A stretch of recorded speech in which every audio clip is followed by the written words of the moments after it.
Ashadhi Ekadashi special अशी मस्त मोकळी मोकळी तुम्ही साबुदाणा खिचडी नक्की करून बघा ह्याप्रमाणे। नमस्कार, मी स्वाती सोनाक्षी वेज रेसिपीमध्ये तुमचे खूप खूप मनापासून स्वागत आहे। रामकृष्ण हरी।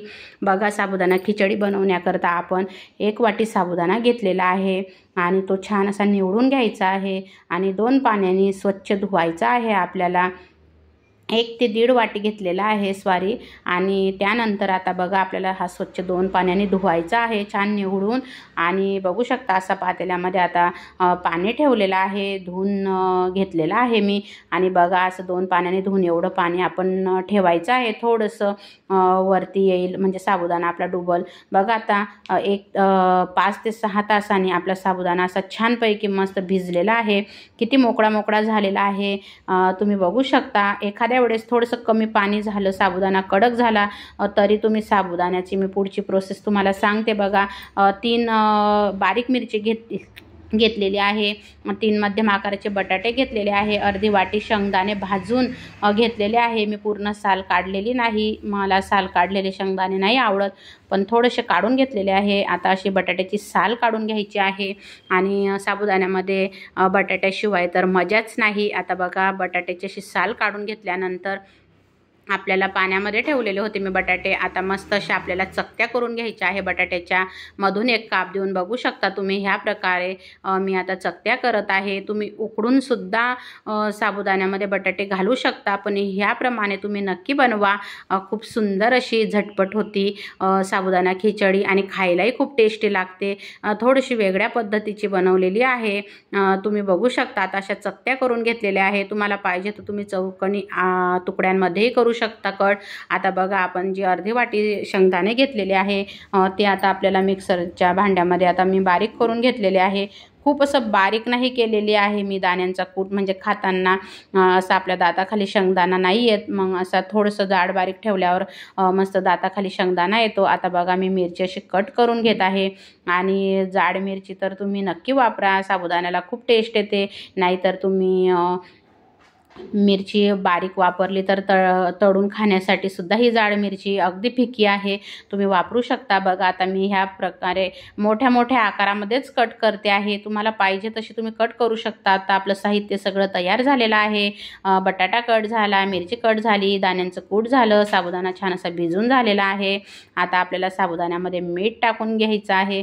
तुम्ही ह्या प्रकारे जर मीठ टाकून घेतलं तर पूर्ण साबुदाण्याला मस्त असं आपण मिक्स करू शकतो। दाण्यांचा कूट पण मी टाकून घेतलेला आहे आणि बघू शकता आता असं पूर्ण एकजीव करून घ्यायचा आहे। त्यानंतर आता मी कढई ठेवलेली आहे गॅसवर। कढईमध्ये आपल्याला तेल घालायचे आहे। साबुदाण्याला कमीच तेल वापरा, कारण साबुदाणा खूप मग तेलकट होतो। आता बघू शकता, मी छोटी 2 ते 3 पडी तेल घातलेलं आहे, माझी पडी छोटी आहे, तुम्ही त्याप्रमाणे वापरा। आता बटाटा मस्त पाण्यातून काढून घेतल्यावर आधी आपण बटाटा फ्राय करून घेणार आहे तेलामध्ये। आणि मीठ मी थोडंसं कमी टाकलेलं आहे साबुदाण्यात, कारण आपल्याला बटाट्यांमध्येही मीठ टाकायचं आहे, म्हणजे बटाट्यांना चव छान येते आणि अशी चव असे लागत नाही।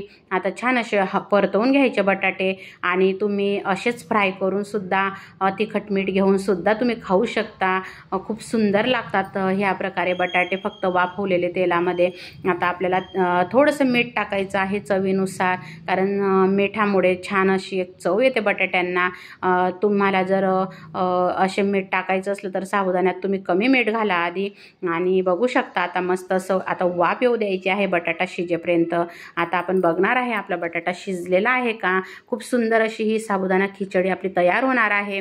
आणि तुम्ही बघू शकता आता बटाटा असा मस्त कट झालेला आहे, छान तेलामध्ये वाफवू द्यायचा। आणि आता आपल्याला हा एका प्लेटमध्ये काढून घ्यायचा आहे आणि आपल्याला तेल बरोबर होणार आहे साबुदाण्याला, मी आता वाढवणार नाही। जर तुम्हाला थोडेसे जास्त तेलात तळून घ्यायचा बटाटा तर मग तुम्ही बटाटे काढल्यानंतर थोडंसं तेल काढून घ्या, कारण साबुदाण्याला नंतर शेंगदाण्यामुळे तेल सुटतं आणि मग खूप जास्त असं तेल होऊन जातं साबुदाण्याला। आता बघा, मी बटाटे काढून घेतले। आता त्याच कढईमध्ये त्याच तेलामध्ये कट करून घेतलेल्या मिरच्या घालायच्या आहे। आणि आपण आषाढी एकादशीपर्यंत एक एक मी नवीन पदार्थ उपवासाचा तुमच्याकरता घेऊन येत आहे। कालची फोडणीची भगर तुम्ही नक्की बघा, कारण काल नेटवर्कमुळे तो व्हिडिओ गेलेला नव्हता आणि मग सकाळी रात्री गेलेला आहे, तर तो व्हिडिओसुद्धा तुम्ही बघा, मी लिंक देणार आहे. आता मिरच्या छान अशा तेलात परतवल्यानंतर आपण साबुदाण्यामध्ये दाण्यांचा कूट मीठ मिक्स केलं होतं, मस्त छान असं तो मिरच्यांमध्ये आता टाकून घेतला साबुदाणा. त्यानंतर बटाटे आपण जे फ्राय करून घेतले ते पण टाकून घेतले. बटाटे मी असे तळून का घेतले तुम्हाला प्रश्न पडेल, कारण आपण जर मिरच्या टाकल्या आणि मग बटाटे टाकले तर मिरच्यांचा कलर असा हिरवागार दिसत नाही, आणि म्हणून आणि जर आधी बटाटे टाकले नंतर मिरच्या टाकल्या तर मिरच्या आपल्या कच्च्या राहतील.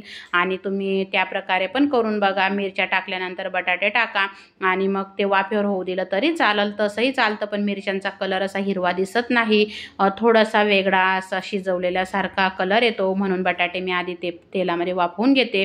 आता मस्त अशी साबुदाण्याला वाफ येऊ द्यायची आहे. तुम्ही ह्या स्टेजला सुद्धा तुम्हाला तसं नाही मीठ आणि दाण्यांचं कूट टाकायचं, तुम्ही ह्या स्टेजला सुद्धा टाकू शकता. पण एकदा छान असं कालवून घेतल्यानंतर मस्त असं एकजीव होतं आणि साबुदाणा करायलाही खूप सोपा होतो, अगदी झटपट होतो, कमी वेळामध्ये होतो आणि तुम्ही खूप सुंदर बघू शकता, मस्त मोकळी मोकळी आपली साबुदाणा खिचडी तयार होत आहे. खूप सुंदर लागते. तुम्ही पूर्ण व्हिडिओ बघा, स्किप न करता बघा. आणि माझा व्हिडिओ जर आवडत असेल तर लाईक करायला विसरू नका, सबस्क्राईब मात्र नक्की करा, शेअर पण करा आणि व्हिडिओ आवडल्यास एक कमेंट करा, एक लाईक तरी करा. आता मस्त असे थोडेसे बघा शेंगदाणे मी असे थोडेसे खापा करून घेतलेल्या होत्या, त्या वरतून टाकून घेतल्या, म्हणजे अशा क्रंची असे छान लागतात दाताखाली. आणि तुम्ही तळून सुद्धा थोडेसे शेंगदाणे घालू शकता वरतून, पण तुम्ही ह्या प्रकारे नक्की खिचडी बनवून बघा आणि मला सांगा तुम्हाला खिचडी कशी वाटली. आणि तुम्हाला जर उकडून बटाटा घालायचा तर मिरची झाल्यानंतर लगेच उकडलेला बटाटा कट करून टाका, थोडंसं मीठ मात्र नक्की टाका, म्हणजे बटाट्यांना चव छान येते. आणि ह्या प्रकारे पण तुम्ही करून बघा. आता बघा आपला साबुदाणा खिचडी तयार झालेली आहे. मी एक अर्धा लिंबू पिळत आहे. तुम्हाला जर नाही आवडत असेल तर तुम्ही नंतर घ्या, पण तुम्ही एकदा नक्की ह्या प्रकारे करून बघा. खूप सुंदर अशी एक साबुदाण्याला टेस्ट येते, आपल्या खायला पण खूप छान लागतो, कारण लिंबाचा रस मस्त असा मिक्स होऊन जातो आणि साबुदाण्यावर तर लिंबू खूप सुंदर लागतं. दह्यासोबत साबुदाणा खिचडी खूप छान लागते. तुम्ही नक्की एकदा ट्राय करून बघा. माझी रेसिपी मला सांगा. बघू शकता किती मोकळी मोकळी आपली साबुदाणा खिचडी तयार झालेली आहे. तुम्हाला जर दाण्यांचा कूट अजून हवा असेल तर तुम्ही कमी जास्त करू शकता, असं काही नसतं की जे प्रमाण सांगितलं तुम्ही त्या प्रकारेच करा. तुम्हाला बटाटा कमी वापरायचा तुम्ही कमी वापरू शकता. आता बघू शकता आपण साबुदाणा खाण्यासाठी तयार आहोत. या तुम्ही पण खायला. किती सुंदर आपली साबुदाणा खिचडी तयार आहे. बघता क्षणी बघा तोंडाला पाणी आले. आणि तुम्ही ह्यासोबत तुम्ही शेंगदाणा आमटीसुद्धा करू शकता. मी तुम्हाला भगर शेंगदाणा आमटीची रेसिपीसुद्धा दाखवणार आहे, लवकरच आपल्या चॅनलवर येणार आहे, सोनाक्षी व्हेज रेसिपी चॅनलवर. आता मस्त असं दही घ्यायचं आहे. दही ताक तुम्ही खाऊ शकता साबुदाणा खिचडीसोबत. आणि मस्त दही छान असं फेटून घेतलेलं आहे. आणि दह्याशिवाय तर साबुदाण्याला तर मजाच नाही. तुम्ही नक्की ट्राय करा. आणि ह्यासोबत तुम्ही आमटीसुद्धा बनवू शकता शेंगदाणा मिरचीची. आता बघा आपली डिश तयार झालेली आहे फराळाची. आणि मी आषाढी एकादशीपर्यंत एक नवीन पदार्थ घेऊन येत आहे, तर लाईक करायला मात्र विसरू नका, सबस्क्राईब पण करा, शेअर पण करा.